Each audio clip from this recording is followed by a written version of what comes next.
Hello everyone, welcome back to my channel. I am Gyaani and in this series of videos I am solving Hackerrank Python challenges. So what today's challenge is capitalize. Here we have to ensure that the first and last name of the people begin with a capital letter in their passports. For example, if the name is Alison Hack, then the A and H should be capital. Okay, so we have capitalize will help us to capitalize the first letter of the word. Okay, so we are using list comparisons for that. So I dot capitalize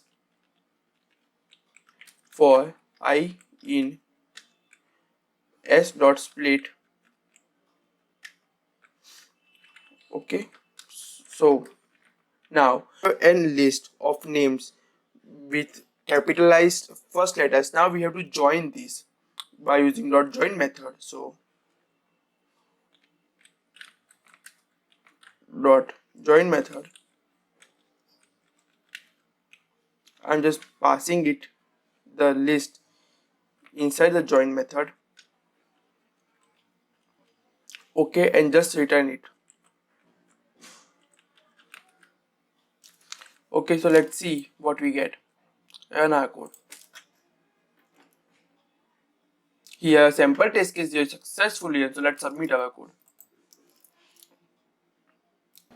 Our all test cases is successfully run.